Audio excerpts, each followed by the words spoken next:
Por volta das 2h30 da madrugada de 7 de janeiro de 2010, os vizinhos da comunidade de Lajeado Bonito, em Enéas Marques, no Paraná, acordaram com um clarão forte entrando pelas janelas dos quartos. Cremilda Aparecida Rodrigues se levantou da cama em um salto e foi ver o que acontecia lá fora. Foi então que se apavorou ao ver chamas consumindo a casa de madeira da família Casanova Reolon, amigos que viviam a 100 metros de sua propriedade. O seu coração disparou ao imaginar que a família composta por 5 pessoas estava dentro da casa, inalando fumaça, sendo consumidos pelo fogo.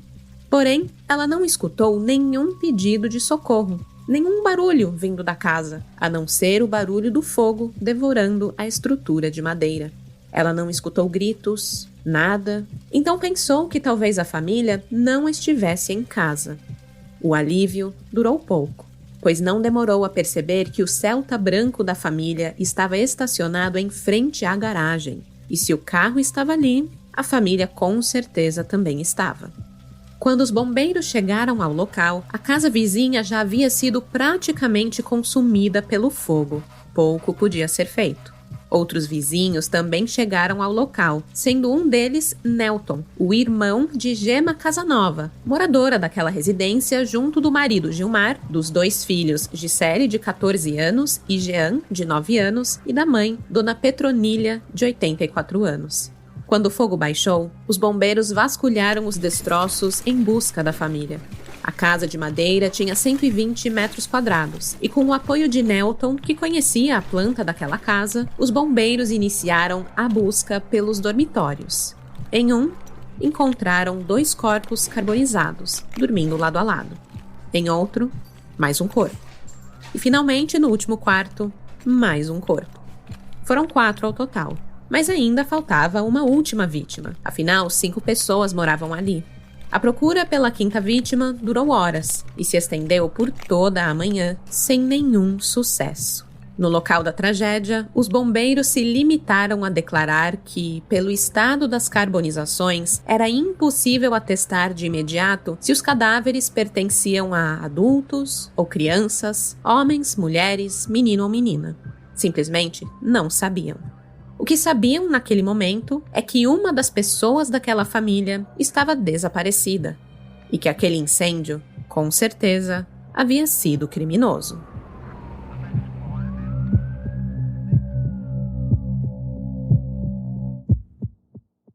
Esse é o episódio 200 do Café com Crime, o caso Reolon. Alô, olá, alô, vai tudo bem? Bem-vindos ao Café com Crime, o podcast onde você pode ser o aficionado por crimes reais que você é, sem julgamentos. Eu sou a Esté Zorubi, ou Dona Café, como preferir, e hoje vamos falar sobre um caso pouco conhecido, mas que tem uma trama tão cheia de reviravoltas que podia facilmente ser roteiro de cinema. A história de uma família assassinada que teve a casa incendiada e o criminoso, que vivia também naquela casa, simplesmente desapareceu e viveu foragido na mata local por 3 anos. E quando você acha que isso é tudo, vem mais crime pelo caminho e uma caçada de um irmão pelo outro em busca de justiça. Essa história foi uma sugestão do ouvinte Guilherme M. Obrigada por enviar sua indicação de caso. Eu não conhecia essa história e fiquei assim, chocada com tudo. Antes de ir pro caso, não deixe de seguir a gente aí na plataforma onde você tá ouvindo. Ative as notificações para não perder nenhum novo episódio e, se puder, deixe sua avaliação ou seu comentário também. Parece pouco, mas pra Dona Café aqui e toda a equipe, isso é tudo. E se você gosta muito dos nossos episódios aqui no Café com Crime, saiba que você pode escutar ainda mais histórias com a gente. A partir de agosto, vou lançar não 1, mas 2 episódios exclusivos por mês para os apoiadores do podcast. Isso é um episódio do Café com Crime por semana. Para você ter acesso, basta apoiar pela Apoia-se ou Orelo. Eu vou deixar o link das nossas campanhas de apoio na descrição deste episódio, então vai lá, clica, dá uma olhada no que a gente oferece, e se você gosta aqui do podcast, assina lá. apoie a gente. Saiba que, ao apoiar, você já ganha acesso imediato aos mais de 50 episódios exclusivos para apoiadores, além de entrar para o nosso grupo de crimezeiros no WhatsApp, e tem várias outras coisas que rolam. Então, dá uma olhadinha lá no Apoia-se e na Aurelo do Café com Crime. Super obrigada a todos os apoiadores, de verdade, vocês fazem esse podcast existir. E para fechar essa introdução, você já conhece a lojinha do Café com Crime? Se você tá procurando aquela caneca do podcast que você já viu lá no nosso Instagram e achou linda, é na nossa lojinha que você encontra não só a caneca, como também camisetas e bolsas do Café com Crime. No site umapenca.com/café com crime, você pode conhecer todos os nossos produtinhos. Eu vou deixar o link também aqui na descrição do episódio. Lembrando que este podcast faz uso de efeitos sonoros, então se puder, escute de fone de ouvido que fica bem melhor. E alerta de gatilho. Este episódio contém temas como assassinato, abuso, violência contra crianças e suicídio. Com isso, bora começar do começo?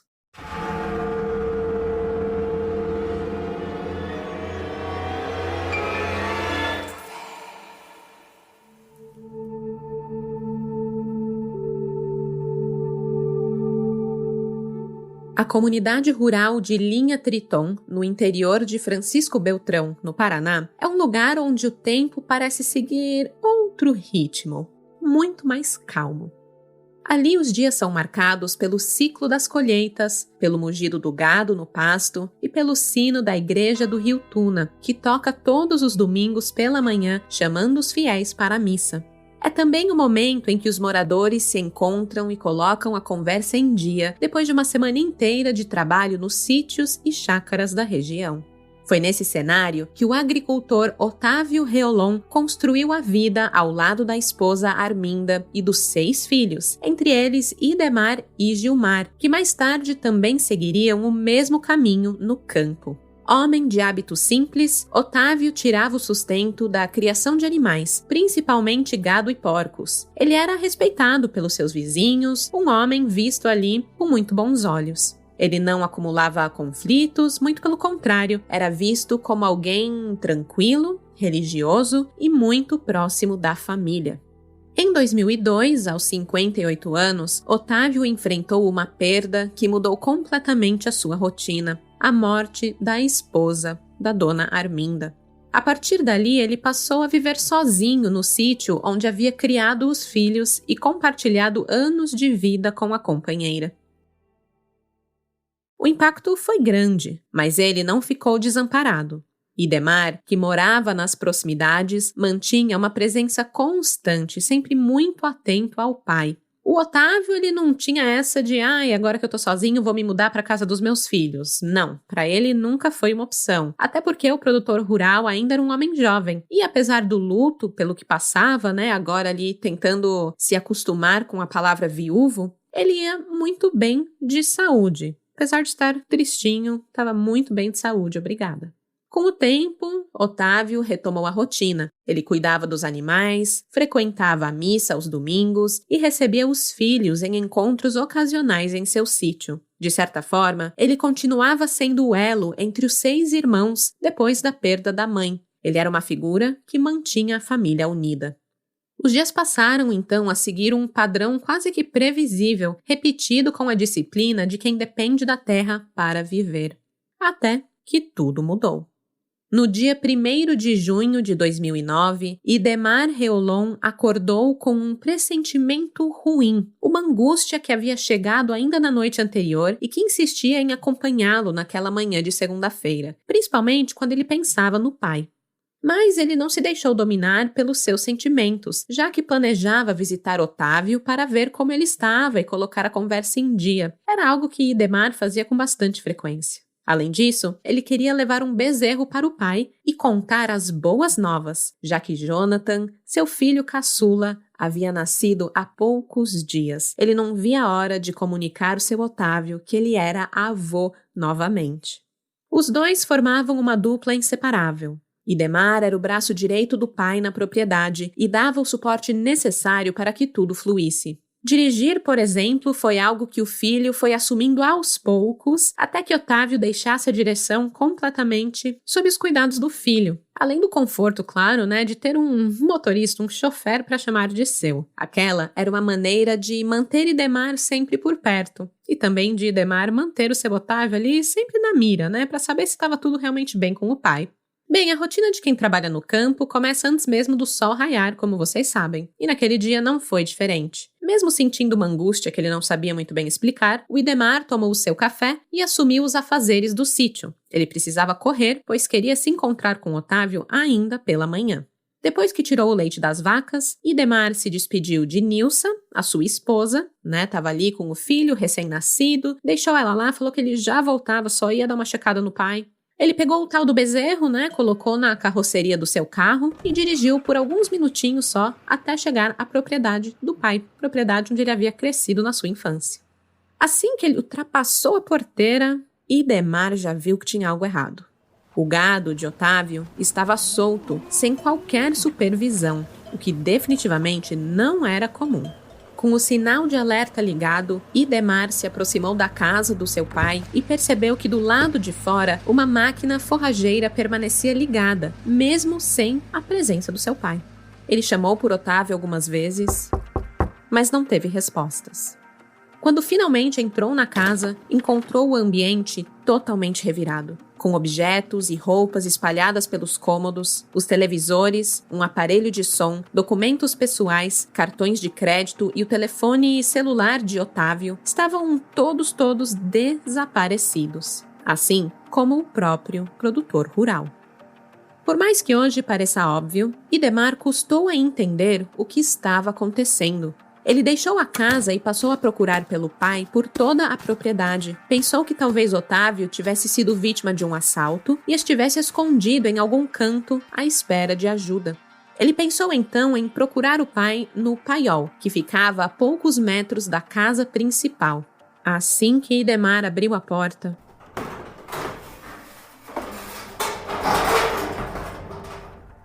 encontrou o pai caído no chão. A cena era de horror. Otávio não havia sido apenas vítima de um assalto. Aos 65 anos, o homem havia sido assassinado. Havia sangue por todo lado, e Otávio estava muito ferido, tendo sido golpeado muitas vezes na cabeça, que inclusive foi prensada contra uma máquina. Ao lado do corpo havia um forcado, uma ferramenta que lembra um garfo e que provavelmente foi utilizada no ataque contra aquele homem. Idemar contou pelo menos 23 perfurações entre o rosto e o pescoço do pai, um corte profundo no queixo que deixou o osso da mandíbula exposto, além da mutilação de sua orelha direita. O choque foi tão grande que Idemar desmaiou 4 vezes ao ver o tamanho da brutalidade exercida contra o seu pai.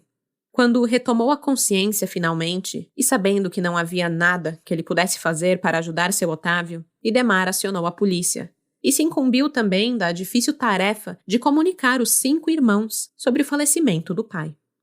A notícia caiu como uma bomba sobre a família Reolon, que não se conformava com tamanha violência empregada contra um homem trabalhador e que não tinha conflitos com ninguém. Já a polícia trabalhou com 2 hipóteses principais. A de que, apesar do estado do corpo de Otávio, ele pudesse ter sido vítima de um acidente com o maquinário, o que para mim não faz o menor sentido, tendo em vista a situação da casa e a ausência dos objetos, A segunda hipótese, claro, era de latrocínio, que é o roubo seguido de morte. Um dos vizinhos do seu Otávio viu um carro branco indo em direção ao sítio do seu Reolon na tarde do dia 29 de maio. E essa era a versão melhor aceita pela família do produtor rural. Mas fato é que as investigações não foram capazes de esclarecer o crime e ninguém foi preso. Por mais que tinham visto um carro indo em direção ao sítio, ninguém sabia de quem era aquele carro ou o que esse carro tinha ido fazer lá. A situação abalou a família e também a interação entre os irmãos, Antes era uma interação muito constante, né? Eles sempre se encontravam ali, no terreno do pai, ele era a cola daquela família. E agora que o seu Otávio não estava mais presente, esses eventos em família foram ficando cada vez mais raros. Gilmar Reolon foi o mais afetado pela perda e mudou drasticamente o seu comportamento após a morte do pai. Ele ficou depressivo e preferiu se fechar em uma bolha com a esposa Gema e os filhos Gisele e Jean Lucas, e deixou de visitar os parentes e também de recebê-los em sua casa. Nesse período, a família residia na propriedade da linha Lajeado Bonito, no município de Enéas Marques, localizado a cerca de 30 quilômetros de Francisco Beltrão, onde ele tentava ali, naquele local, manter uma rotina de normalidade apesar do luto. Já Idemar insistia no contato. Ele não queria aceitar que, com a morte do pai, os irmãos deixassem de se reunir, que a família Reolon deixasse de manter o contato frequente de sempre. Idemar se importava e queria retomar os almoços de domingo e os encontros ali para jogar conversa fora. Era importante. Vez ou outra, os irmãos se esbarravam por aí, pela cidade. Gilmar o cumprimentava com um abraço, mas evitava o contato visual com Idemar, abaixando a cabeça e tentando colocar um ponto final em qualquer conversa que Idemar tentava puxar ali, prolongar um pouquinho a mais os encontros. O comportamento preocupava Idemar. Ele tinha certeza que o irmão estava enfrentando uma depressão severa por conta da morte do pai, mas ele não fazia ideia de como ajudá-lo, tampouco de como abordar esse assunto com um homem humilde do interior paranaense. Muitas vezes deixam tudo muito reprimido ali, as emoções, né? Não querem chorar, não querem demonstrar nada. Ele era uma situação assim que Idemar achou bem complicada. Sem respostas para o crime brutal que tirou a vida de seu Otávio e também sem o retorno das suas ligações para o irmão Gilmar, os meses foram passando.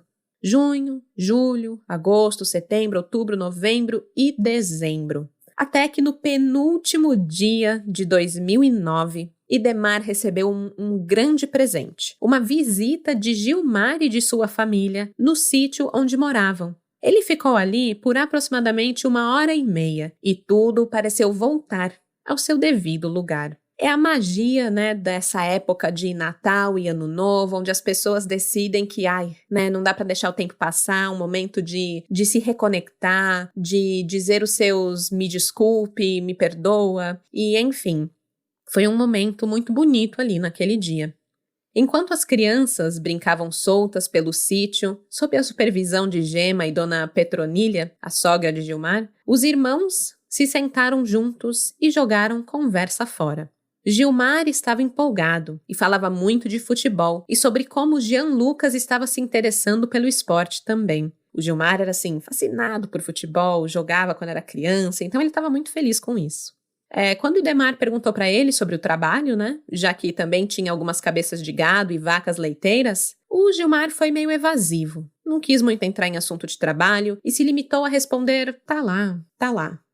Mas o tom da conversa mudou totalmente quando Idemar tentou tocar no assunto da morte do pai. Para ele era importante falar do assunto, colocar os sentimentos para fora, relembrar Otávio, né, as memórias e tudo o que ele representava para a família. Mas Gilmar não deu condição e mudou a sua feição, abaixou a cabeça e começou a chorar copiosamente.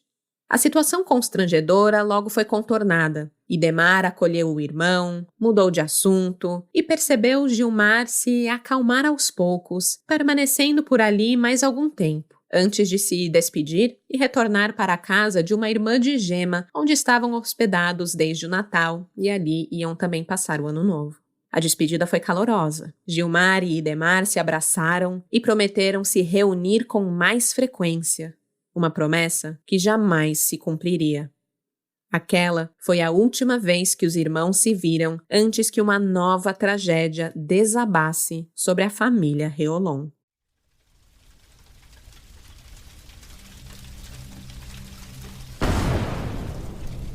Por volta das 2h30 da madrugada de 7 de janeiro de 2010, os vizinhos de Gilmar Reolon e de sua esposa Gema Casanova Reolon, na comunidade de Lajeado Bonito, em Enéas Marques, acordaram com um clarão forte entrando pelas janelas dos quartos. Cremilda Aparecida Rodrigues, que morava a apenas 100 metros da casa da família, foi uma das primeiras a despertar. Ela se lembra de levantar da cama em um salto e se apavorar com as chamas que consumiam a casa de madeira, o mesmo lugar que costumava frequentar para tomar um chimarrão com a amiga Gema. Ali naquela residência moravam Gilmar Reolon, de 45 anos, Gema, de 43 anos, os filhos Gisele, de 14 anos, Jean Lucas, de 9 anos e a avó materna das crianças, a dona Petronília, de 84 anos. Eles eram vizinhos muito queridos por Cremilda. Por isso, a mulher correu até o quarto do filho e o acordou para que ele fosse às pressas até a propriedade dos Reolon, ver o que estava acontecendo e, quem sabe, ajudar de alguma forma.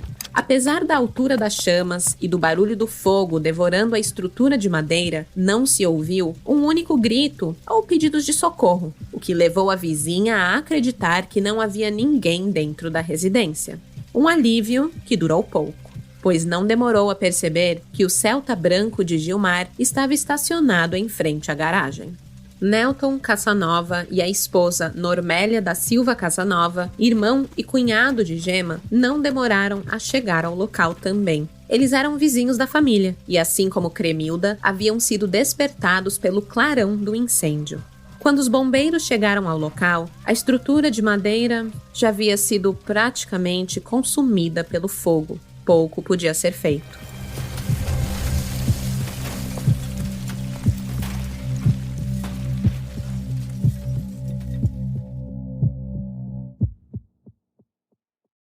Foi Nelton quem informou aos bombeiros que devia haver 5 pessoas dentro da casa. Gilmar, Gema, os 2 filhos e a sogra de Gilmar, a mãe de Nelton, a dona Petrolínia Strosmovski Casanova. A essa altura, o desespero já havia tomado conta de todos. A única alternativa era conter o que restava das chamas e esperar que a fumaça baixasse para poderem vasculhar os destroços em busca da família, ou ainda rezar por um milagre de encontrá-los vivos. O que conseguiram salvar foi o Celta branco da família. 2 funcionários da Copel, a Companhia de Energia Elétrica do Paraná, passavam pela estrada naquela madrugada e viram o incêndio. Eles pararam para ajudar. Normélia, a cunhada de Gema, observou o esforço dos homens para empurrar o carro para longe das chamas. O veículo estava com os vidros abertos, o que facilitou o acesso ao carro e permitiu que eles empurrassem o Celtinha para uma distância de pelo menos 30 metros das chamas. Pelo menos assim, o carro também não seria consumido ou causaria ainda mais dano por conta ali da gasolina, Vai que explode. Enquanto os funcionários da Copel empurravam o carro, Normélia observou no vidro traseiro o adesivo que carregava o nome dos sobrinhos, Gisele e Jean. O coração apertou ainda mais. À medida que o fogo ia sendo controlado, era possível observar as carcaças das bicicletas das crianças em meio às cinzas. Em uma casa de material, um cômodo que ficava anexo, utilizado ali pela família para guardar os insumos do trato com os animais, os bombeiros encontraram um trabalho escolar do Jean, um isopor, papelão e bichinhos de plástico que ele havia confeccionado para retratar as primeiras moradias dos colonizadores. Assim que o rescaldo foi encerrado, os bombeiros precisaram ligar um gerador de energia ao carro da corporação para que houvesse luz suficiente para as buscas. Mesmo assim, lanternas também foram utilizadas. A casa de madeira tinha 120 metros quadrados e, com o apoio de Nelton, que conhecia bem a planta da casa, os bombeiros iniciaram a busca pelos dormitórios. No primeiro, encontraram um corpo. Momento de surpresa e grande dor para Nelton, que mais tarde afirmou: "Na hora que eu cheguei, a gente não pensava que a família estava ali, E estava a armação ainda da casa, estava de pé, Aí desceu aquela parte assim, quando desceu, que deu aquela abafada, daí eu vi a minha mãe. Só a cabeça assim, mas só o osso, Meu Deus do céu, estão tudo lá dentro." Seguindo as buscas, no próximo dormitório, encontraram mais um corpo. E no último, 2 corpos lado a lado. No total eram 4 vítimas, mas a conta não fechava, pois aquela era uma família de 5 pessoas. A procura pela 5ª vítima durou horas e se estendeu por toda a manhã, mas sem sucesso. No local da tragédia, os bombeiros se limitaram a declarar que, pelo estado das carbonizações, era impossível atestar de imediato se os cadáveres pertenciam a adultos ou crianças. Ou seja, não dava para saber quem estava faltando. Tudo parecia um grande mistério.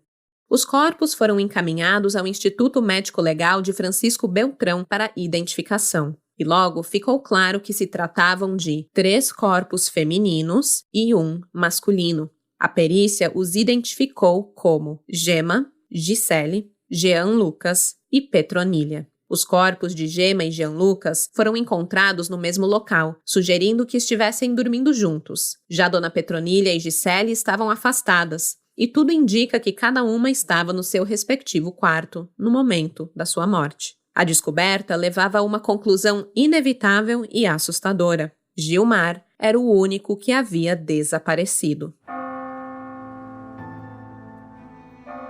O velório da família Casanova e Reolon aconteceu no dia 8 de janeiro de 2010, na Igreja Matriz de Enéas Marques, em uma missa celebrada pelo bispo da Diocese de Francisco Beltrão, Dom José Peruso. O templo estava lotado. A cidade, profundamente consternada pela tragédia, se reuniu em volta dos caixões, onde os parentes buscavam amparo nos braços de amigos e vizinhos. Embora ninguém tivesse a coragem de verbalizar o que pensava, a suspeita de que o incêndio tivesse sido provocado por Gilmar era a única explicação plausível para a maioria. Eles acreditavam que a ausência de gritos enquanto a casa queimava se devia ao fato de que Gema, Jean Lucas, Gisele e Petronília haviam desmaiado com a fumaça antes mesmo que o fogo as atingisse.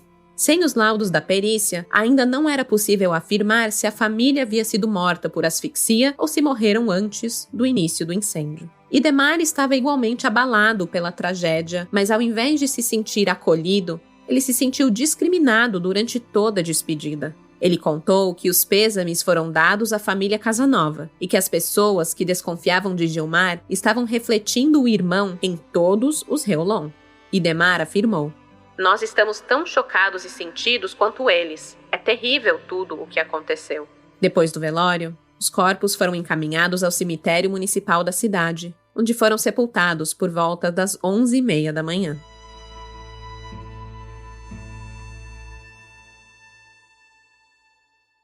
As buscas por Gilmar começaram imediatamente e se estenderam pelos próximos dias. As polícias civil e militar, além do corpo de bombeiros e de voluntários de Enéas Marques, realizaram uma varredura de vários quilômetros a partir do local do incêndio, em uma tentativa frustrada para localizá-lo. Absolutamente nada foi encontrado. Gilmar havia desaparecido sem deixar vestígios. Familiares e vizinhos foram intimados a depor e levaram informações valiosas ao conhecimento da investigação. Relatos que permitiram a reconstituição da rotina e dos costumes de Gema e de Dona Petronília. Com base nesses depoimentos, a polícia descobriu que o dia que antecedeu a tragédia foi um dia atípico para a família. Os vizinhos relataram que a casa passou o dia todo do dia 6 de janeiro fechada e que à noite não houve movimentação na residência. O silêncio chamou a atenção, até porque o casal tinha 2 filhos de 14 e 9 anos que costumavam balançar as estruturas daquela casa de madeira.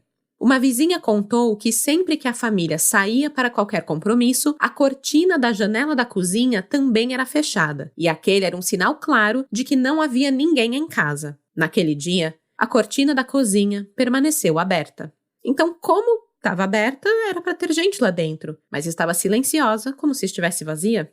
A única movimentação registrada naquele dia envolveu o carro da família. Aquele Celtinha branco deixou a comunidade por volta das 8 da manhã. A testemunha, no entanto, não soube informar se Gema, Petronília e as crianças também estavam a bordo do veículo. É certeza que Gilmar passou o dia todo fora, até porque ninguém o viu retornar até as 11h30 da noite. E se o carro não estivesse estacionado em frente à garagem na hora do incêndio, seria impossível para a investigação colocá-lo na casa no momento preciso do incêndio. Outro detalhe intrigante revelado pelas testemunhas foi a forma como as chamas se espalharam. O fogo consumia a casa por igual, por todos os lados ao mesmo tempo, como se alguém tivesse espalhado gasolina ou outro combustível pela estrutura antes de atear fogo, e não como em um incêndio acidental, iniciado por um curto-circuito, que começaria em um cômodo específico antes de se espalhar, sabe? É claro que um mistério como esse e uma tragédia como essa chamou a atenção na cidade, e os veículos de imprensa passaram a procurar a família Reolon em busca de pistas sobre Gilmar. Idemar, que já enfrentava olhares atravessados por onde passava desde que o incêndio aconteceu, recebeu jornalistas em seu sítio para falar sobre como estava lidando com mais uma tragédia em sua família. O fato é que, assim como o restante da população, Idemar não fazia a menor ideia do paradeiro do irmão, embora quase ninguém acreditasse em sua palavra.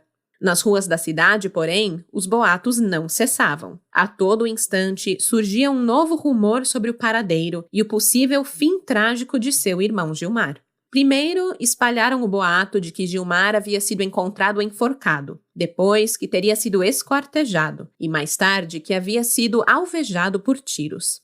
Idemar contou que poucos dias após a tragédia, ele foi surpreendido por policiais de Enéas Marques por volta das 5 da manhã. As autoridades agiam com base em uma denúncia anônima que afirmava que Gilmar estaria escondido em sua casa, na casa do irmão Idemar. O susto foi grande. Idemar, que ainda estava bastante abalado com toda a situação, chegou a pensar que a polícia tivesse ido até a sua casa para informar sobre a localização de Gilmar. Mas a verdade é que eles estavam em busca de um agora suspeito. Apesar do choque, Idemar colaborou com as autoridades. Convidou os policiais a entrar e permitiu que revistassem minuciosamente a casa e toda a sua propriedade. Após constatarem que Gilmar de fato não estava ali, as equipes foram embora. A angústia era grande e tudo o que Idemar desejava era que tudo aquilo tivesse uma explicação racional e que o seu irmão não tivesse nenhum envolvimento na morte da própria família. Mas essa resposta demorou para chegar. 3 meses após o trágico incêndio, em abril de 2010, veio a confirmação agridoce de que Gilmar continuava vivo. Pois é, o homem não havia sido vítima de um crime, de tiros, de sei lá mais o que, assassinado, ou até mesmo assassinado, com a própria família, nada do tipo. E eu digo agridoce, pois para a família dele era um alívio ele estar vivinho da Silva, Mas isso também queria dizer que ele era, muito provavelmente, ele estava envolvido na morte da própria família. A notícia de que Gilmar estava vivo veio de uma testemunha que foi localizada pela polícia. Tal testemunha garantiu tê-lo visto circulando pela cidade apenas 4 dias após o incêndio. Essa certeza só fez aumentar a apreensão dos moradores. Eles ficaram morrendo de medo de que aquele homem assassino estaria escondido na mata da região, que eles podiam, do nada, ficar cara a cara com ele quando estivessem andando ali nas próprias propriedades. Mas, para as autoridades, essa certeza fez com que Gilmar deixasse a condição de desaparecido para trás, E ele passou a figurar oficialmente como foragido e principal suspeito do crime que abalou aquela cidade. Outra testemunha também surgiu, dizendo ter avistado Gilmar. Era um caminhoneiro de Goiânia que garantiu ter visto o homem pela região, já bem longe do Paraná. A suspeita era de que Gilmar tentaria deixar o Brasil rumo ao Peru. Por isso, o delegado Davi Passerino acionou a Polícia Federal e incluiu o nome de Gilmar Reolon na lista de procurados internacionais da Interpol. As buscas passaram também pelo Equador e pelo Chile, mas apesar dos esforços, Gilmar jamais foi localizado.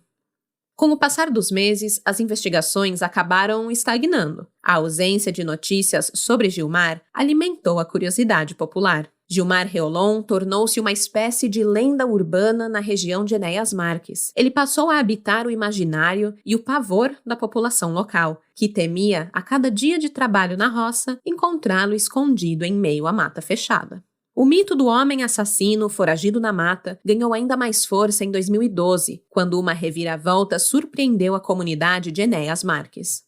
Além de responder pela tragédia contra a esposa, os filhos e a sogra, Gilmar Reolon passou a ser apontado pela polícia também como o principal suspeito do assassinato do próprio pai, Otávio Reolon, acontecido em maio de 2009, meses antes do incêndio. Ao revisitar o inquérito do assassinato de Otávio Reolon, conduzido na época pelo delegado Valderes Luiz Escalco, os investigadores identificaram elementos cruciais que ligavam Gilmar à morte do pai. Entre as pistas, destacavam-se o relato de um vizinho sobre um carro branco, tal qual o Celtinha branco de Gilmar. Esse carro teria sido visto na estrada de acesso à casa de Otávio. Também foram encontradas contradições nos depoimentos que não haviam sido levados em consideração num primeiro momento do inquérito.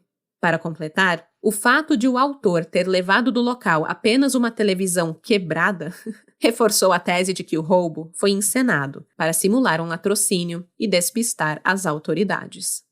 Diante das novas evidências, a Polícia Civil formalizou o indiciamento do foragido. A Justiça acatou o pedido e decretou a prisão preventiva de Gilmar Reolon. Mas convenhamos, entre a Justiça assinar o mandado de prisão de um sujeito e colocar as algemas no pulso dele, existe um abismo do tamanho do interior do Paraná. A polícia passou anos tentando localizar e enjaular Gilmar Reolon, mas ninguém pode negar que o homem era safo, ligeiro, e tinha uma habilidade quase sobrenatural para desaparecer no mapa. O problema é que se esconder também cansa, e com o passar do tempo, Gilmar foi deixando pistas de que estava mais perto do que os agentes poderiam imaginar.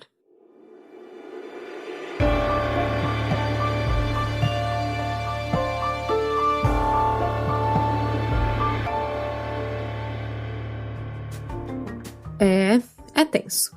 Por isso, vamos dar uma pausa, tomar um gole de café e falar da Guardiões de Vidas, a empresa de home care que cuida do seu idoso querido com carinho e profissionalismo. Se a sua rotina é uma correria sem fim e ao voltar para casa depois de um dia exaustivo de trabalho, ainda fica por sua conta o cuidado de um ente querido, saiba que você não precisa carregar isso sozinho. E também saiba que contar com a ajuda profissional para cuidar de quem você ama não é sinônimo de amar menos. Muito pelo contrário. Tenha a certeza de que quem você ama está sendo cuidado com carinho, profissionalismo e no conforto do próprio lar. Com a Guardiões de Vidas, você recebe cuidados de profissionais especializados em cuidados com idosos. Todos passam por uma seleção rigorosa, formação contínua e contam com supervisão nos cuidados de seu familiar. Os cuidadores atuam para preservar a autonomia e a dignidade do seu parente sem tirá-lo do seu ambiente familiar. Se você quer proporcionar conforto em casa e segurança para o seu idoso, agende uma consulta com a Guardiões de Vidas. O plano de atendimento é personalizado conforme a sua necessidade, podendo contar com plantões pontuais de algumas horas ou até cuidados contínuos, 24 horas por dia. Acesse o site www.guardiõesdevidas.com.br para solicitar seu orçamento. E não esqueça de mencionar o Café com Crime. Diga que ouviu sobre a Guardiões de Vidas no podcast Café com Crime para ganhar 10% de desconto no seu primeiro mês de assistência. Cuide bem de quem você ama. E com isso, podemos voltar para a nossa história.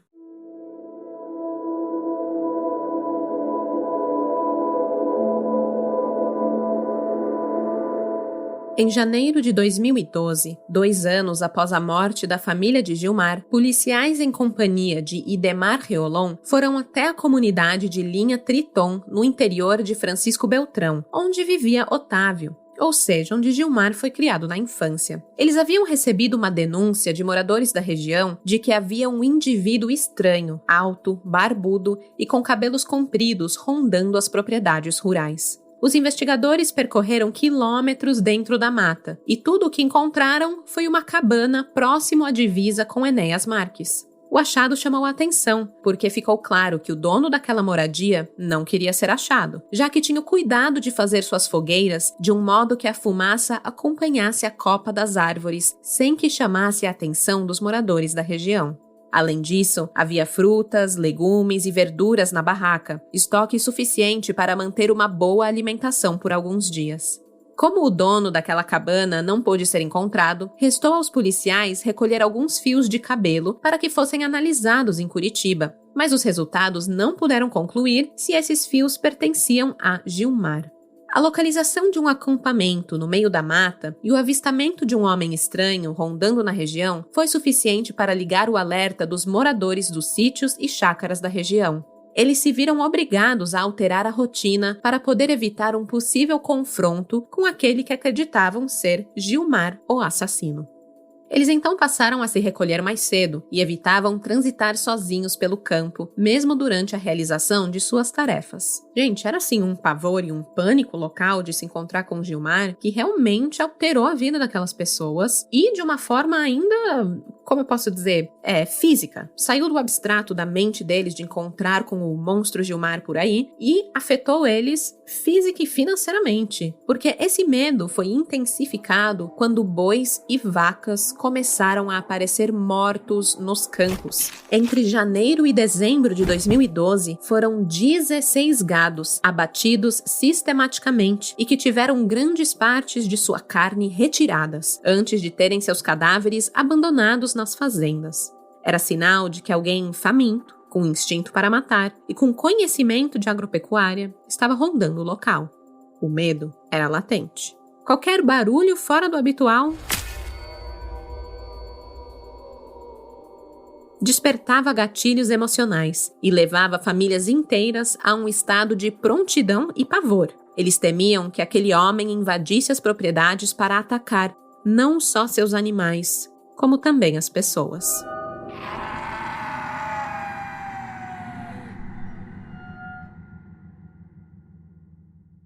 A polícia investigou as denúncias, mas rejeitava a possibilidade do andarilho, atacador de bois, ser o Gilmar. O investigador Rudinei Becker, chefe da seção de investigação e capturas, chegou a verbalizar que não acreditava que a pessoa que estava batendo os animais fosse o foragido. Ele era procurado da Interpol, né? Acreditavam que talvez ele nem ali na região estivesse. Pra que ele ia voltar pra matar gado, né? Pra ele não fazia sentido.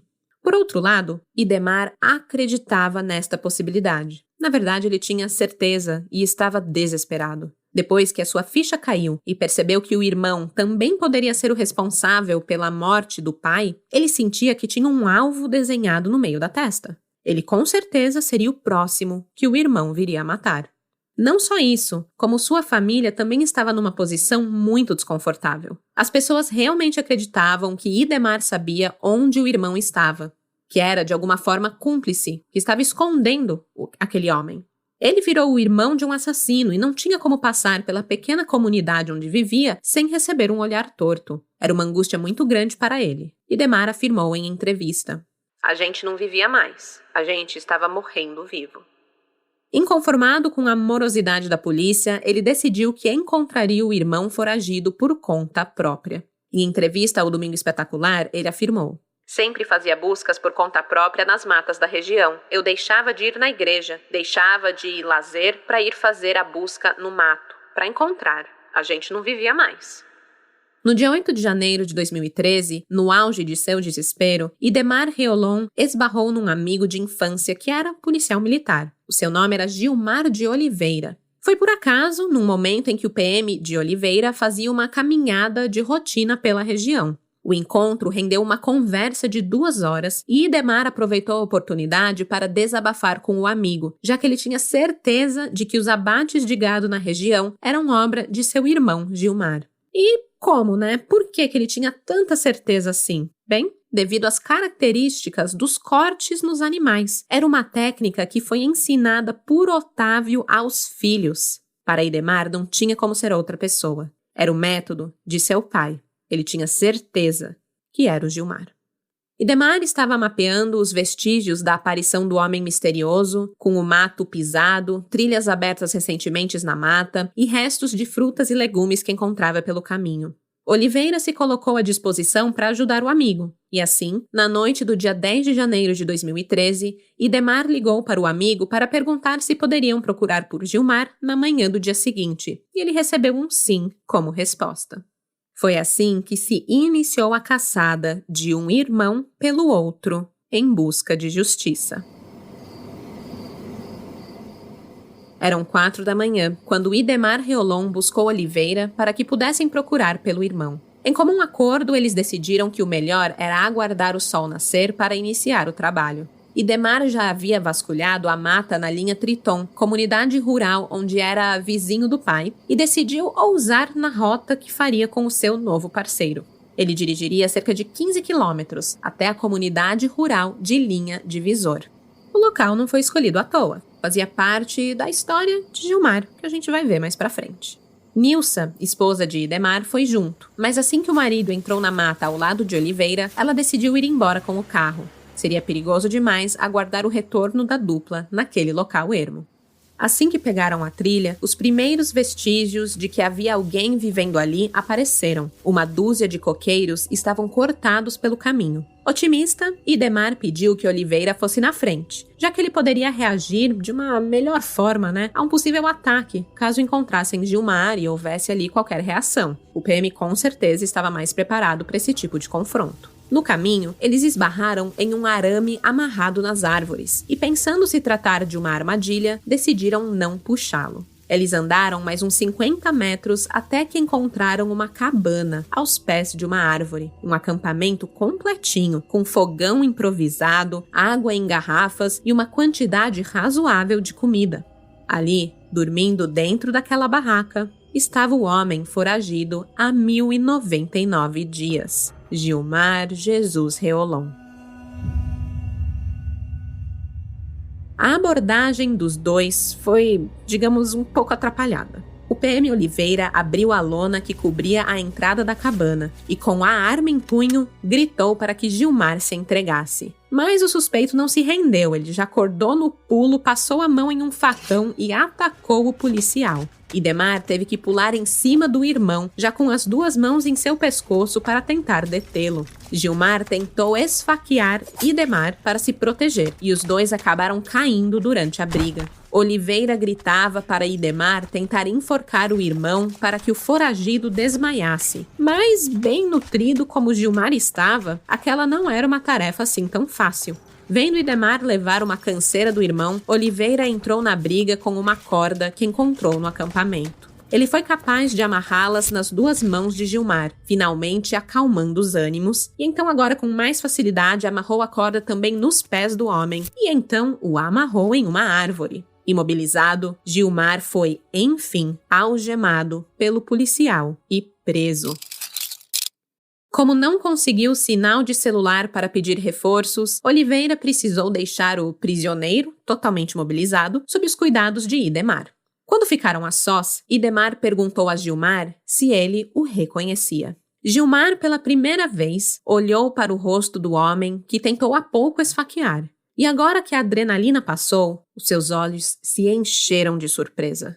Ele se deu conta de que aquele que o encontrou e o imobilizou era o seu próprio irmão. Ele ficou muito chocado. Ficou gag dela gag. Idemar aproveitou o momento a sós para finalmente entender o que o irmão havia feito. Ele contou ao jornal Beltrão como foi aquela primeira conversa com Gilmar. Eu puxei do assunto do pai, do gado, da família, para voltar ao raciocínio dele. Tem denúncia de 16 cabeças de gado, tá sabendo? Mas eu só matei 10, falou. As últimas você matou e tirou a língua? Não, essas não fui eu. Tu se lembra aquela vez que os cachorros correram no mato 1 ano atrás, lá no mato? Ele disse vagamente que se lembrava. Pedi que dia é hoje da semana. Ele falou, hoje é quarta-feira. Eu falei não, hoje é sexta-feira. Enquanto isso, Oliveira desceu o morro a pé até a estrada, encontrou uma equipe de trabalhadores e, depois de explicar a situação, pediu para ser levado ao telefone fixo mais próximo, onde pediu reforço. Quando finalmente retornou ao acampamento, encontrou Idemar chorando em um canto. O homem estava tomado de fortes emoções, pois tinha acabado de ouvir, estarrecido, a confissão do irmão. Idemar não parava de repetir: "Por que tu matou o neném? Por que matou o neném?" Neném era como o Jean Lucas, o caçula e xodó de Gilmar, era conhecido pela família.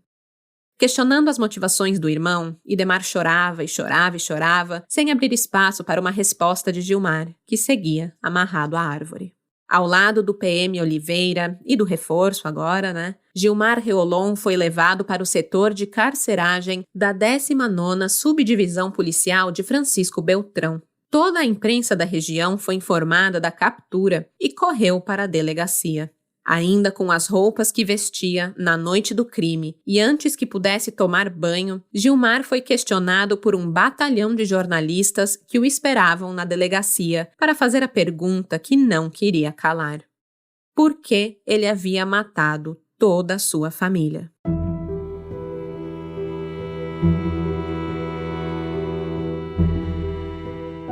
Gilmar Jesus Reolon nasceu na cidade de Constantino, no Rio Grande do Sul, em 30 de agosto de 1964. Ele se mudou para Francisco Beltrão com apenas 2 anos de idade. Era filho de Otávio e Erminda Reolon e o mais velho dos 6 filhos do casal. Arminda era calma e amorosa e nela sempre encontrou um porto seguro, uma mãezona. Já Otávio era muito bem visto pela comunidade, mas Gilmar não cultivava boas lembranças do pai. Ele costumava dizer que sua infância foi marcada por muito trabalho e surras dolorosas. Eu apanhei muito, sem merecer. Aos 12 anos, Gilmar teria sofrido agressões tão graves do pai que ali, no início de sua adolescência, jurou que se vingaria de seu Otávio. Em entrevista ao Domingo Espetacular, ele afirmou: "Tinha uma vara de um lado grosso, pegou e deu no lombo e pisou no pescoço, socou, apanhei mesmo. Daí eu levantei e ele foi de novo para dar um soco. Eu pensei, bem na cabeça, um dia eu vou me cobrar." Já Idemar não se lembra do pai dessa mesma forma tão negativa. Ele afirmou: "O pai sempre foi uma pessoa séria. Ele era rígido quando nós era novo. Se precisava de bater, ele batia mesmo. Todos os outros filhos apanhavam. Todos receberam a mesma educação. Mas não de ter uma revolta, uma vingança, porque o que fizeram com o pai foi muita crueldade, muita revolta." Gaúcho de nascimento, mas paranaense de coração, Gilmar cresceu explorando a comunidade rural da linha Triton ao lado do irmão Idemar, com quem mantinha uma relação bastante próxima. Segundo Idemar, ao jornal Beltrão, "A gente tinha uma convivência, apesar da diferença de idade de 6 anos, do Gilmar Reolon. Nos finais de semana, a gente jogava futebol juntos. Geralmente acontecia o futebol na propriedade do seu João Coerite, no campo do Saracura. Os jovens se reuniam lá para jogar." No campo de futebol e também fora dele, Gilmar era uma pessoa calma, não era de provocar ninguém e não arranjava brigas. Já na sua fase adulta, Gilmar passou a frequentar algumas matinês na comunidade de Linha Divisor. É aqui que entra Linha Divisor, onde ele foi pego. Foi nesse local que ele conheceu Gema Casanova, a sua futura esposa. A atração foi imediata. Na época, Gema era uma jovem de 21 anos, de cabelos castanhos escuros e olhos marcantes. O namoro durou 3 anos e o casamento aconteceu em 30 de maio de 1992. Aos 27 anos, depois de uma quase vida inteira vivendo em Linha Triton, Gilmar se mudou com a esposa para o município vizinho, de Enéas Marques, para morar na propriedade do pai de Gema, o que permitiu que Gilmar seguisse os passos do próprio pai e comprasse ali algumas cabeças de gado para dar início à sua produção de leite. Os filhos não demoraram a chegar. Gisele Reolon nasceu em 1995 e alegrou a vida dos pais. 5 anos depois, Jean Lucas Reolon, o neném, chegou e completou a família. O casamento com Gema, de acordo com Gilmar, era bastante harmonioso. Ele dizia que ela era parceira para tudo. A vida em família, na verdade, era bem tranquila. Como todo casal simples do interior, eles cumpriam uma rotina de afazeres para manter o bom andamento no sítio. Na casa da família Casanova Reolon, todo mundo acordava cedo para ajudar na ordenha das vacas e na alimentação dos animais. A lida na lavoura, no entanto, era tarefa de Gema e Gilmar e costumava ser executada enquanto as crianças estavam na escola.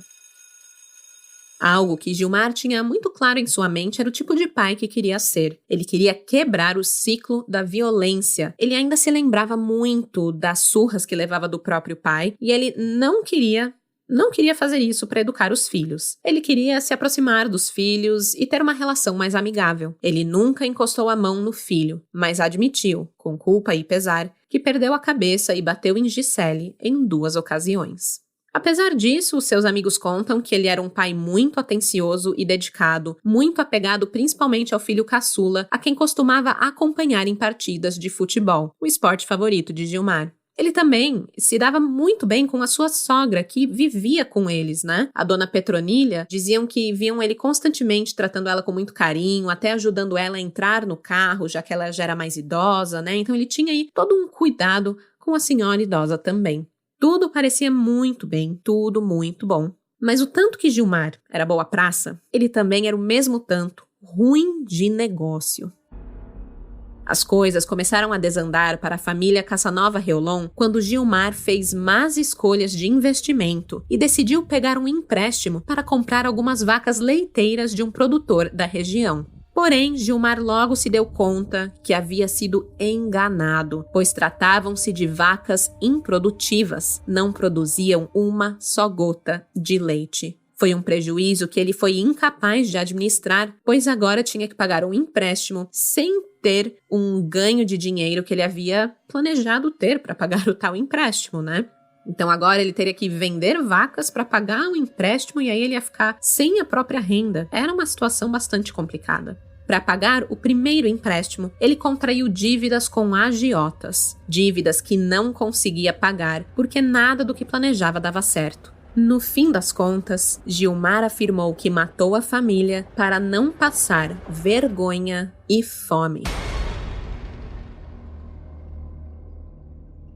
Gilmar confessou todos os crimes. Sem titubear, contou que estava enfrentando sérios problemas financeiros e que seus investimentos não deram o retorno desejado, o que o afundou ainda mais em dívidas, que por mais que tentasse, não conseguia quitar. Em abril de 2009, já ali numa situação extrema, ele recorreu ao seu último recurso, seu Otávio, o seu pai com quem ele já não tinha uma relação das melhores. Ele chegou ao pai e perguntou se ele poderia utilizar o seu nome para pegar um empréstimo de R$4.000, garantindo que ele pagaria as parcelas de R$130 religiosamente em dia. O seu Otávio falou um monte para ele, que ele não era responsável, parari, parará, mas aceitou. A primeira parcela venceu em maio e, como prometido, Gilmar embarcou em seu Celta branco e dirigiu por cerca de meia hora para levar o dinheiro para o seu Otávio conforme o prometido. Agora aqui, de acordo com a versão de Gilmar, o que aconteceu foi o que o seu pai exigiu que o filho pagasse 2 parcelas de uma vez. Mas o Gilmar não tinha o dinheiro que Otávio queria. E a relação com o pai, que já não era tão boa, foi de mal a pior. Pai e filho começaram a discutir sobre o valor da parcela e Gilmar se negava a pagar o que o Otávio queria. A discussão evoluiu para uma agressão física. Após ser empurrado, Otávio caiu no chão do paiol e bateu a cabeça em uma máquina. Gilmar, que nutria um profundo ressentimento pelos castigos físicos sofridos na infância, lembrou-se da promessa de vingança que fez a si mesmo aos 12 anos de idade. E então, passou a agredir o pai violentamente com um pedaço de pau e um garfo de forragem. Foram 23 perfurações. A mandíbula ficou exposta. A orelha direita de seu Otávio, completamente destruída. Quando percebeu que o pai estava morto, Gilmar decidiu simular um assalto para despistar a investigação e recolheu uma série de objetos da casa do pai, enterrando todos os itens em uma área de mata de sua propriedade. Mais tarde, tomado pelo remorso, Gilmar contou que dividiu o seu segredo com a esposa e garante que Gema o acolheu e prometeu que jamais revelaria a qualquer pessoa o que Gilmar tinha sido capaz de fazer. A questão é que a morte de Otávio não eliminou os seus problemas financeiros. Gilmar viu o seu rebanho de 23 vacas ser reduzido a apenas 3 cabeças de gado, na tentativa de quitar as dívidas que acumulou com agiotas e credores. Ele vendia os gados. Sem saída, aplicou um golpe para vender a propriedade de 10 alqueires onde vivia com a família, terras que, na verdade, pertenciam à sua sogra, Petronilha. O acordo foi feito com um amigo próximo e funcionava assim. O comprador assumiria todas as pendências financeiras de Gilmar em troca do terreno da família Casanova. A intenção de Gilmar era acertar as contas com esse amigo quando os negócios voltassem a prosperar, para assim comprar a terra de volta e devolver a sua dona, Dona Petrolina. Para fazer a sogra assinar o documento de transferência, ele inventou que os papéis eram para um financiamento de construção de uma casa de alvenaria que ele faria ali na terra através do programa Casa da Família Rural. Sem desconfiar das verdadeiras intenções do genro, Petronilha assinou tudo. O problema é que logo após o negócio ser fechado, o novo comprador começou a produzir na área ali da terra, naqueles alqueires todos. E Gilmar não conseguia muito explicar por que tinha gente produzindo na terra, então ele precisou rebolar para inventar desculpas aos cunhados, que também tinham direito a uma parte daquelas terras. Enfim, golpe dado, Gilmar achou que isso resolveria seus problemas financeiros. Mas ele estava bem errado. Mesmo após a venda da terra, continuou sendo pressionado pelos agiotas. Eu até suspeito que toda a tristeza que ele apresentava na época da morte de seu pai, aquela depressão toda, era mais pelo medo de morrer pelas mãos dos seus credores do que pela morte real ali do seu Otávio, né? Como o Idemar desconfiava a princípio, que ele se afastou e tudo mais por conta disso.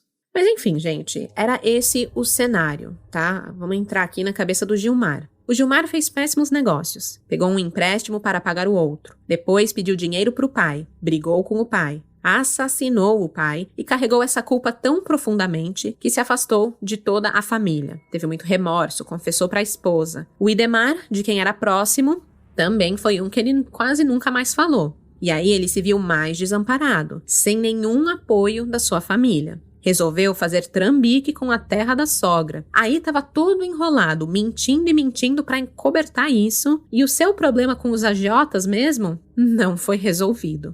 Esse drama todo, Gilmar carregava sozinho. Remoía todas as noites quando colocava sua cabeça no travesseiro à noite para tentar dormir. Eram esses pensamentos que o assombravam. Ele estava aterrorizado com o que poderia acontecer com ele e com sua família caso não conseguisse pagar as dívidas. Se sentia ameaçado por todos os lados e se culpava por isso. Por mais que tentasse fazer bons negócios para sustentar sua casa, tudo o que tocava virava prejuízo. Na noite de quarta-feira, dia 6 de janeiro de 2010, com a cabeça mais uma noite perturbada por todas as pressões das contas que tinha para pagar e culpa que sentia, o Gilmar não conseguiu dormir. E então, um pensamento invadiu a sua mente. Pensei em me matar, mas daí a família ia passar fome e vergonha.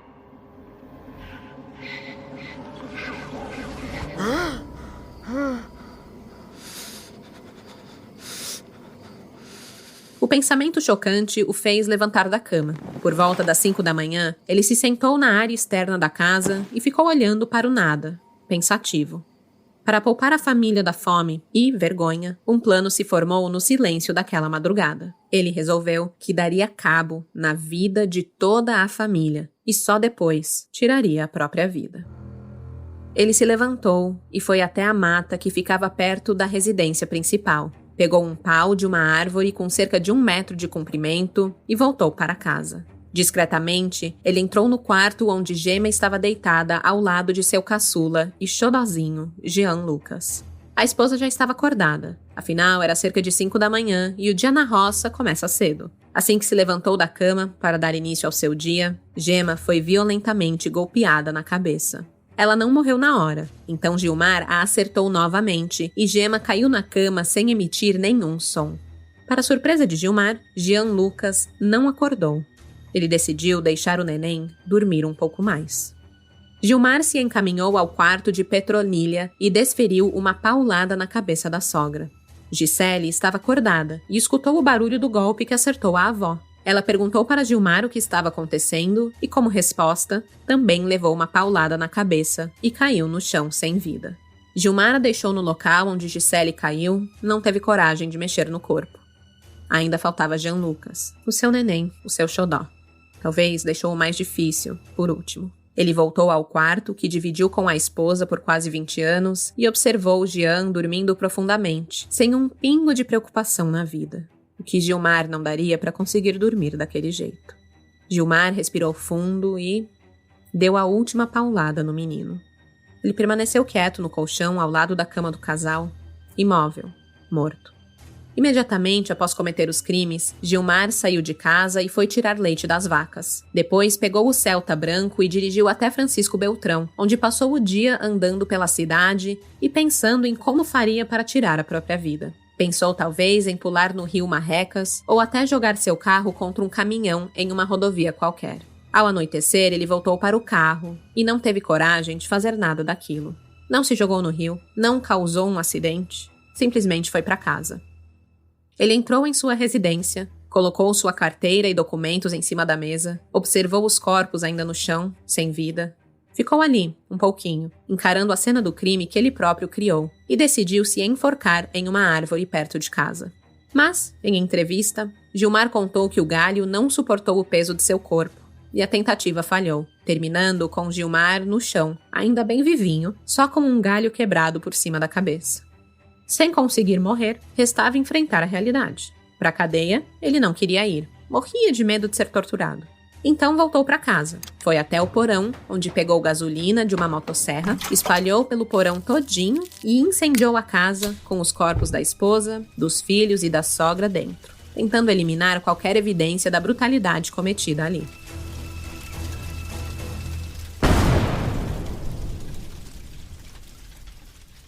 Vendo o fogo consumir sua residência de madeira e tudo o que havia dentro, Gilmar se embrenhou na mata, não antes de passar pela casa do cunhado, que era seu vizinho, o Nelton, e roubou ali um facão.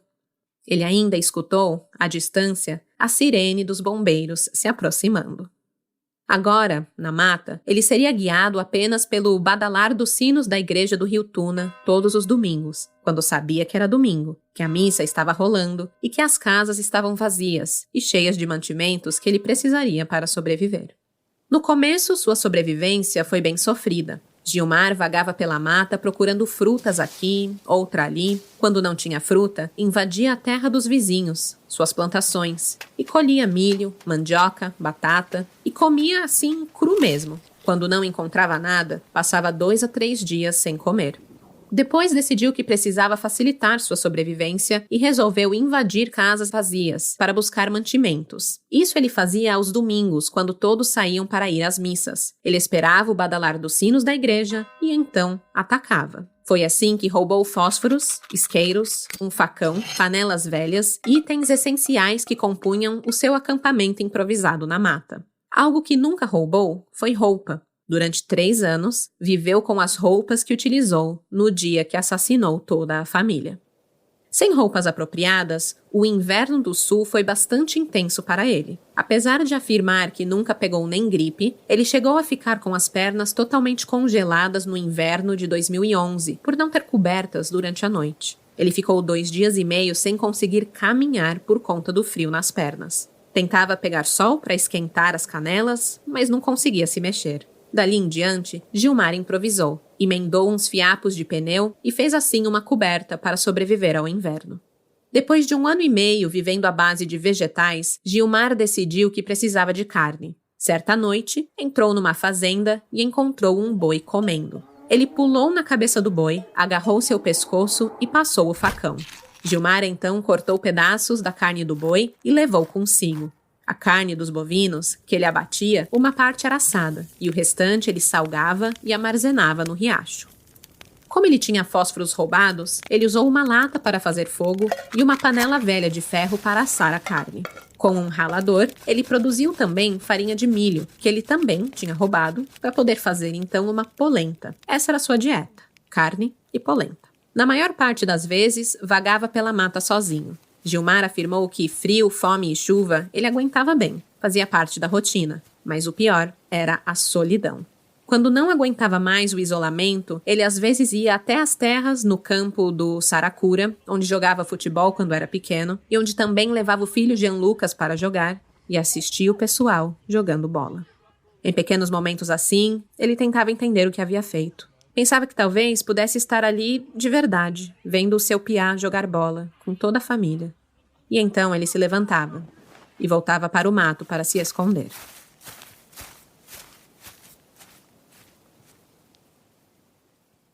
Foi assim que Gilmar Reolon sobreviveu na mata durante 3 anos. Apesar do chocante relato, a confissão de Gilmar sobre o assassinato do pai e da sua própria família não surpreendeu os presentes, era o que todo mundo já esperava. O que surpreendeu a todos foi a confissão de um outro assassinato. Dessa vez, sua vítima foi uma adolescente, e sua morte teve apenas uma motivação: acobertar a sua fuga.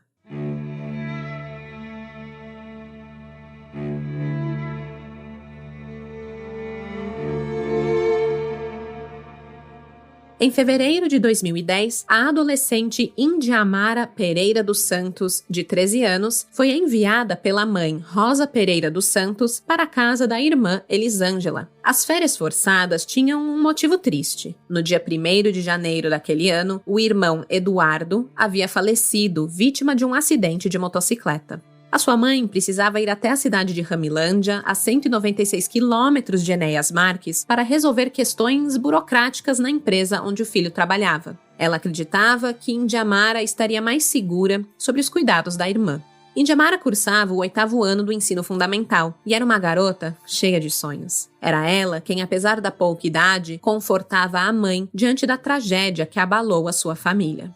No dia 27 de fevereiro de 2010, a irmã e o marido Luiz Carlos Mendes, o Carlinhos, deixaram Indiamara cuidando da casa para ajudar na mudança de um parente com o trator da família. Enquanto isso, Gilmar estava há um mês vivendo na mata, fugindo da polícia. Ele estava se adaptando à nova vida, tentando descobrir o melhor jeito de se manter alimentado. Naquele dia, 27 de fevereiro, o homem monitorava a casa de Elisângela e Carlinhos com a intenção de invadir a residência e furtar comida. Gilmar já estava há 3 dias sem comer. Quando viu que Elisângela e Carlinhos deixaram o local, Gilmar resolveu entrar na residência. Ele geralmente não entrava com tudo nas casas, em que ele roubava mantimentos e tal. Mas ele usava um palito, tipo um galho, para pela janela aberta, cutucar os itens da cozinha, pegar ali algumas coisas. Enfim, ele pegava dessa forma, só utilizando a janela. Elaiá, gente? Cuidado com as janelas abertas. Mas, por algum motivo nesse dia, a casa não estava só com as janelas abertas, como também com a porta. E então, Gilmar invadiu a residência, prontinho para assaltar a geladeira. Só que ele não tinha se dado conta que Elisângela e Carlinhos estavam com visita. Assim que ele entrou, todo sujo, faminto, com a barba 1 mês sem fazer, foi uma assombração para Indiamara. A menina nem pensou 2 vezes e saiu correndo da casa. Assustada, ela foi em direção à estrada. Ela não quis enfrentar o homem ou nada, não quis reagir, ela só queria sair dali com vida. Mas Gilmar não poderia deixar aquilo acontecer. Ele ficou apavorado de ser descoberto, não só de ir para a cadeia, mas de ter sua vergonha revelada aos seus irmãos, da reação de seus irmãos a descobrir que ele havia assassinado o pai, a esposa, os filhos e a sogra. Gilmar pensava que Indiamara poderia o denunciar para a polícia, por isso correu como nunca na vida atrás da adolescente e conseguiu alcançá-la a 300 metros da casa. Os dois caíram no chão. Indiamara tentava escapar, mas foi dominada pelo assassino. A menina implorou por sua vida, mas não comoveu Gilmar. Ele pegou uma pedra e a golpeou na cabeça 2 ou 3 vezes. Antes de ir embora, percebeu que carregava consigo um facão, aquele facão que ele roubou na casa do Nelton, que ele usava para cortar a mata. No meio da adrenalina e da emoção, ele até esqueceu que estava ali com aquela arma branca. Então ele pegou o facão, que estava na cintura, e golpeou a adolescente na cabeça mais uma vez, para garantir que ela estava morta. Depois de matar Indiamara, Gilmar ainda voltou na casa de Elisângela e Carlinhos, abriu a geladeira e roubou um queijo. Ele também pegou um isqueiro da casa e levou consigo. Imagina, gente, matou uma garota de 13 anos por um queijo e um isqueiro.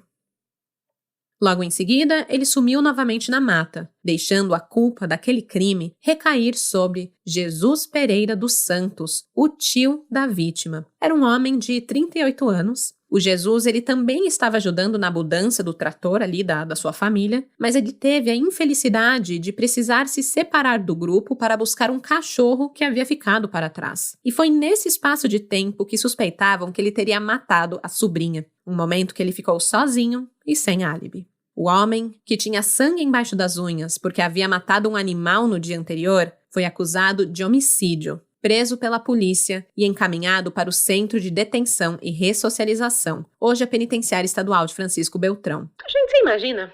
O cara basicamente foi preso porque foi buscar o cachorro que tinha se perdido e porque não lavou as mãos.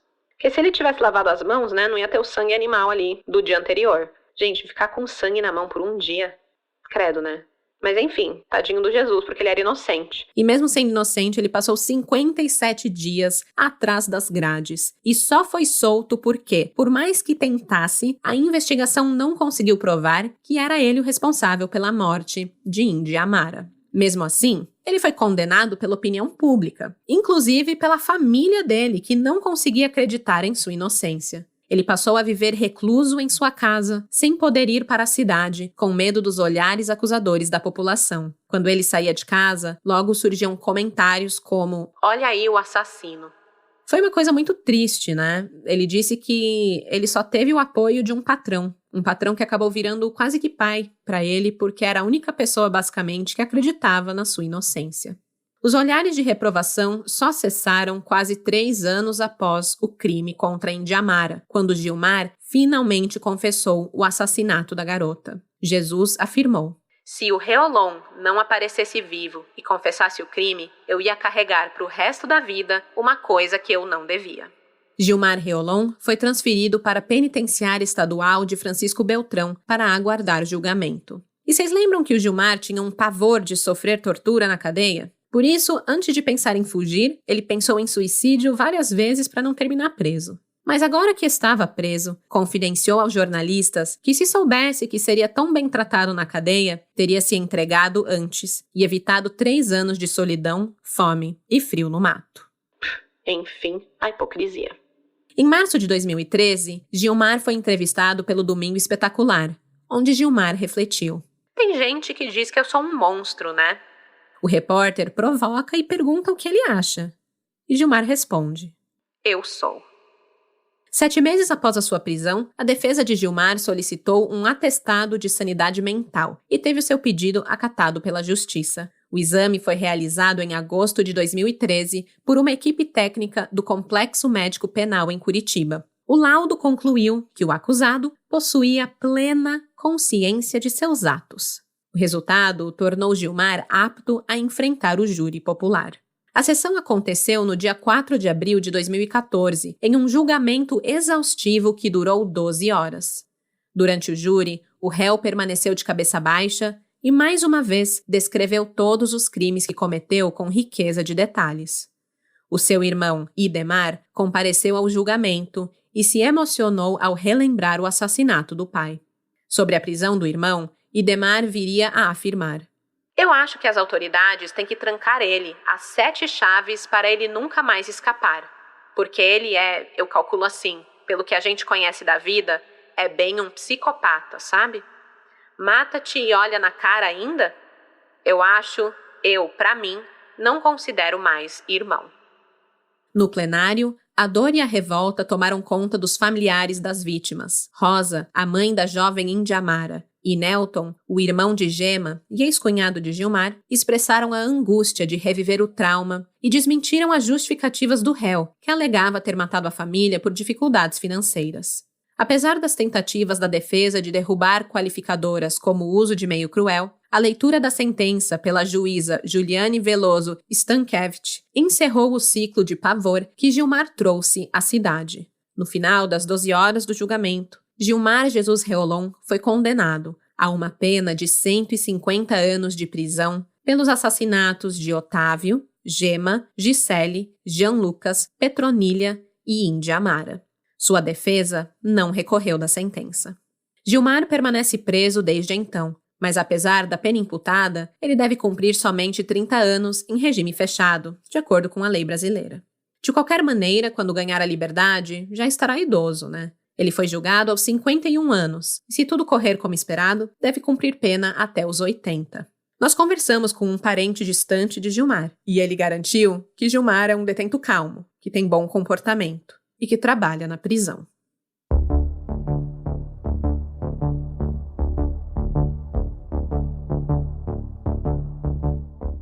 Vamos agora de algumas atualizações após tudo o que ocorreu no caso Reolon. Começando pela família Casanova, família de Gema.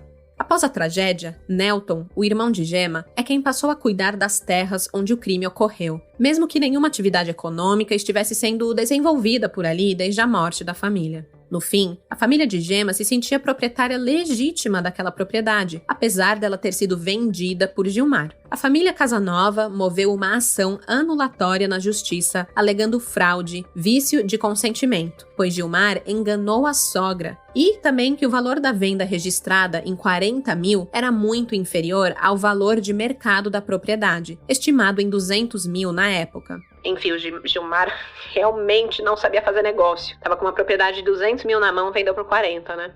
Em uma notícia veiculada em 2023 pelo jornal Beltrão, a última atualização que encontramos sobre esse assunto, há a informação que a família Casanova obteve o direito de voltar a cultivar a terra após uma decisão favorável da Justiça, em primeira e segunda instância.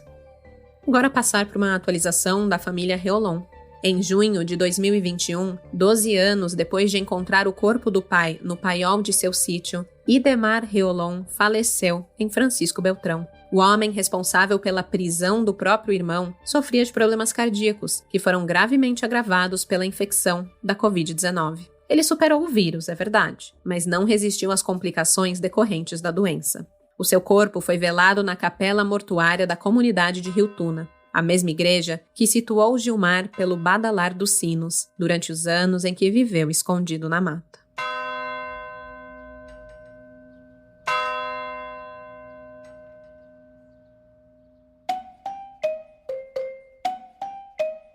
E esse foi o caso Reolon, uma história inacreditável que, no fim das contas, acabou com 3 famílias: a família Casanova, a família Reolon e a família da jovem índia Amara. Além ainda de colocar um inocente, o Jesus Pereira, atrás das grades. Gilmar era assim, em tudo que tocava, dava prejuízo, não só monetário, mas tirando das pessoas o que elas têm de mais precioso também: tempo nessa terra. E agora, logo depois de ver tanta propaganda de bets, as apostas, durante a Copa, eu não pude deixar de pensar em como um mau negócio, uma aposta errada, enfim, dívidas financeiras, podem levar o ser humano a destruir literalmente tudo à sua volta, Muito cuidado com isso, gente. Eu sei que esse caso não teve nada a ver com bets, mas eu fiquei pensando muito na história que a gente escuta, assim, de pessoas endividadas, seja lá por apostas ou o quê, que tiram a própria vida ou que cometem atos tão desesperados quanto os cometidos por Gilmar. É triste demais e eu acho que é algo que merece bastante atenção. Enfim, amanhã, quinta-feira, eu vou postar fotos relacionadas ao caso nas nossas redes sociais, então não deixe de seguir a gente lá no nosso Instagram, o @café com crime, e também lá no Twitter, o @caféccrime. Lá você vai poder acompanhar as imagens e outros fatos relevantes sobre o caso narrado aqui. Eu volto daqui a 2 semanas, não na próxima quarta, mas na outra, com um novo episódio. E até lá, lavem as mãos e tranquem as janelas, porque de desgraça já basta esse podcast. Tchau, tchau!